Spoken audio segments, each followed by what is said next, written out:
네, 안녕하세요. 신바람 국어교실의 신바람입니다. 자, 오늘 배울 교재는 2015학년도 6월 고1 모의고사 31번부터 33번 문제를 공부해보는 시간을 갖도록 하겠습니다. 자, 우리 교재 11쪽이고요. 오늘도 열심히 공부해 주시길 부탁드리면서 그럼 바로 수업을 시작하도록 하겠습니다. 자, 오늘 고전시가 조홍시가를 배울 텐데요. 31번 문제부터 보도록 하죠. 윗글에 대한 설명으로 가장 적절한 것. 윗글에 대한 설명, 그 윗시에 대해서 전체적인 부분을 물어보는 공통 문제가 되겠습니다. 32번. 보기는 윗글과 관련된 고사이다라고 지금 이야기하고 있죠. 윗글과 관련된 고사라 그랬으니까 이 보기를 잘 읽으면 시를 잘 분석할 수가 있겠죠. 물론 이 시를 워낙 유명한 시라 잘 알고 있어야 되겠지만요. 혹 모르고 있더라도 이 보기를 통해서 어느 정도 유추할 수 있다는 거 기억해 두시기 바랍니다. 하지만 문학 작품은 기본적으로 여러분들이 분석을 해 두시고 그 작품을 기억해 두시는 게 여러분들에게 도움이 될 것입니다. 자, 고사와 관련된 내용으로 적절하지 않은 것은, 자, 육적이 원수를 찾아갔다가 유자를 품고 나오다가 떨어뜨리자 원술이 그 이유를 물으니 어머니께 드리려고 했다. 효자네요.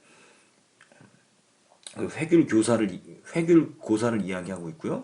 자, 왕상은 계모가 잉어를 먹고 싶어하자 겨울에 옷을 벗고 얼음을 깨려 하니까 잉어가 뛰어나와서 어머니를 대접할 수 있었다는 거고요. 맹종은 어머니가 겨울에 죽순을 먹고 싶다고 하자 겨울 대숲에 들어가 탄식하니 눈물이 떨어진 곳에서 죽순이 나와서 어머니를 대접했다. 자, 그리고 노래자라는 사람은 70세의 나이에도 색동옷을 입고 어린애 장난하면서 늙은 부모를 즐겁게 해줬다. 라는 효자다. 효자에 대한 내용입니다. 자, 그리고 맨 마지막 33번.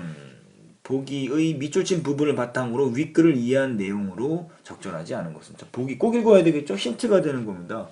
해석을 하는 힌트가 되는 그 보기이기 때문에 꼭 여러분들이 공부를 하고 넘어가셔야 시를 더 쉽게 분석할 수 있습니다. 조홍시가의 사수는 위대한 봉황새들 무리에 보잘것없는 까마귀가 어울리고 싶다는 것으로 앞선 내용들과는 다소 다르게 보인다. 그러나 그러니까 앞선 내용과는 다르다는 게 앞선 내용은 효자들에 대한 내용이겠죠. 아까 이제 보기를 통해서 유추를 해보면 자, 까마귀가 효조, 이거 반포지호라는 거 들어봤죠. 까마귀는요 자라면 떠나지 않고 부모를 봉양하는 새로 유명해서 효심이 깊은 새로 우리가 잘 알려져 있습니다. 그런 것처럼 널리 알려진 점을 고려하면 시 전체가 일관성을 가지고 있다고도 볼 수 있다. 이것이 힌트가 돼서 네 번째 수를 분석할 수가 있습니다. 네 번째 수가 좀 어렵거든요. 자, 고전 시가의 그 연시죠. 네, 공부를 한번 해보도록 하죠. 첫 번째 수는 뭐 굉장히 유명합니다. 그 박인로의 조홍시가 중에서 첫 번째 수는요 굉장히 유명한데요. 여러분들도 한 번쯤은 들어보시지 않았을까 생각이 듭니다. 자, 공부해 보시도록 하죠. 반중 조홍감 나와 있죠. 소반 위에 담긴 잘 익은 그 홍시가 고와도 보이나다. 조홍감은 결국 뭐를 상징하냐면요. 부모님을 떠올리는 소재예요.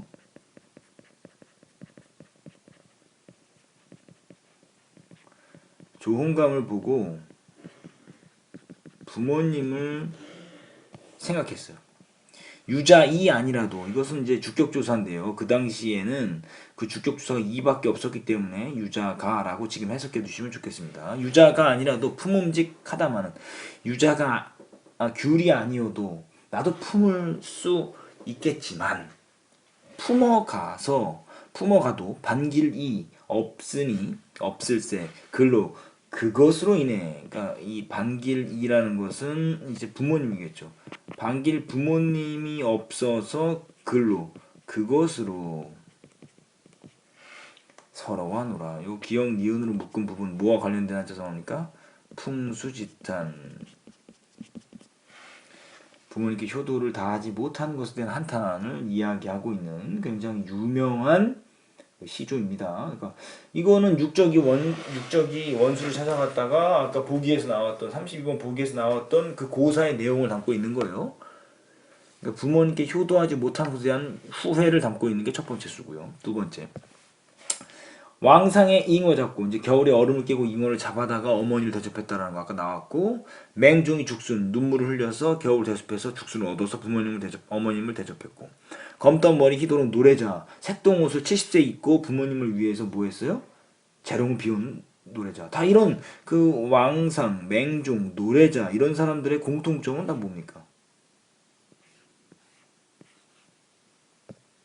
효자다라는 거예요. 효자. 위대한 효자다라는 거죠.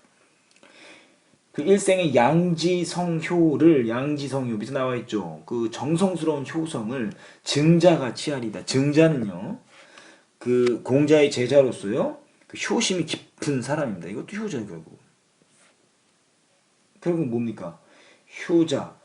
효자를 뭐 하겠다? 나도 이런 사람들처럼 효자가 돼서 부모님께 효도하겠다라는 소리죠. 세 번째 수. 자, 만균을 늘려내요. 만균 나와있죠. 큰 쇳덩어리를 늘려내요. 길게 노끈을 꼬아서 구만리 장천에 가는 해를 잡아매요.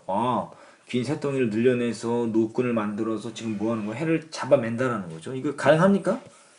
불가능한 상황을 설정했어요.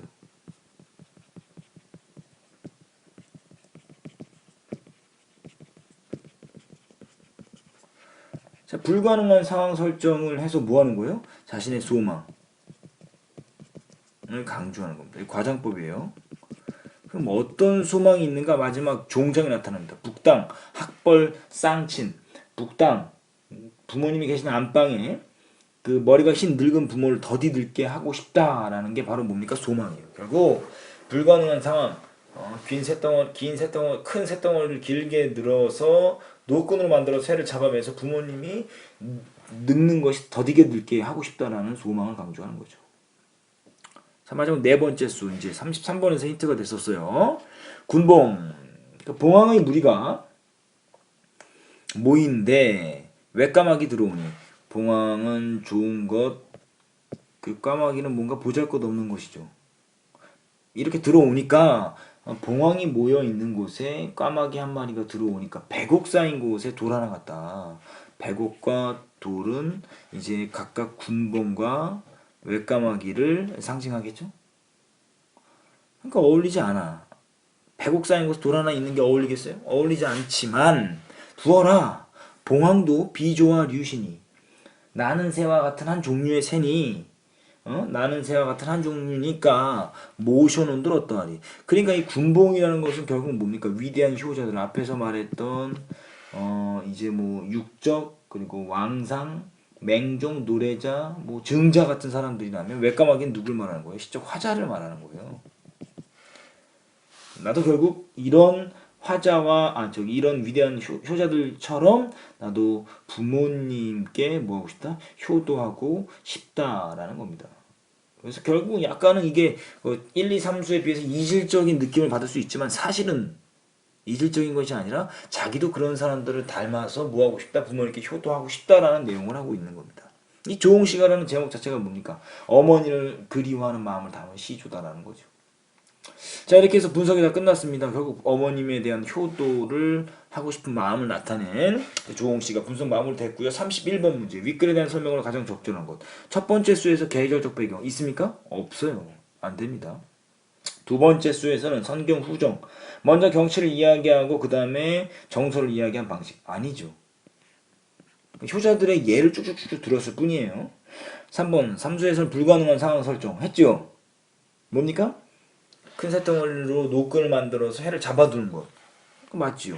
화자의 소망을 강조하고 있죠. 드러내고 있다. 3번이 정답입니다. 4번 4수에서는 점층적 표현 없습니다.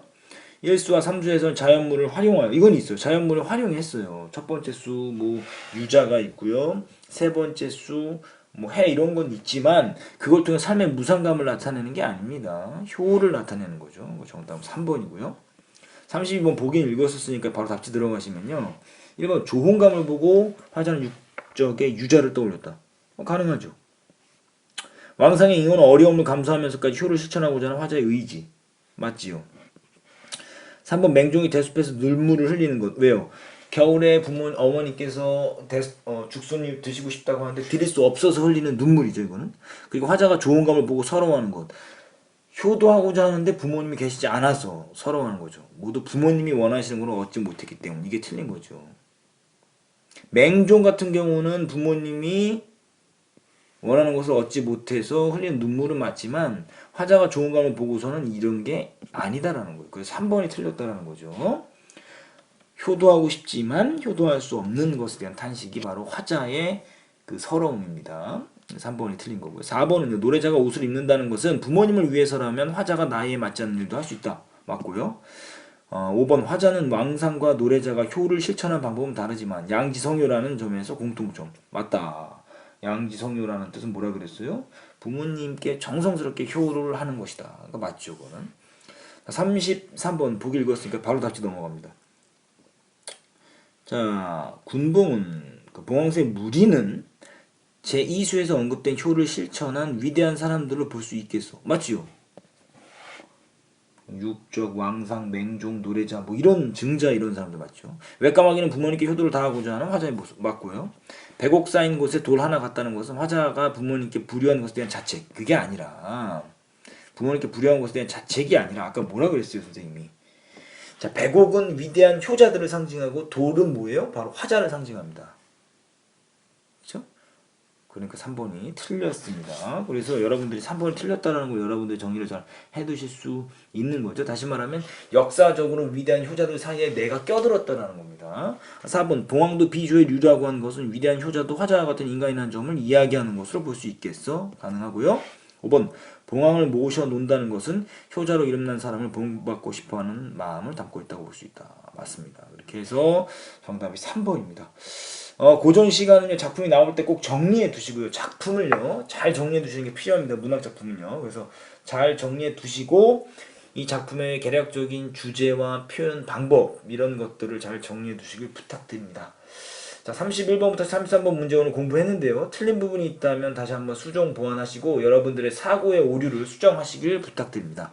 자 오늘도 열심히 공부해 주셔서 감사합니다. 그럼 다음 시간에 다시 만나요. 소년이여 야망을 가져라.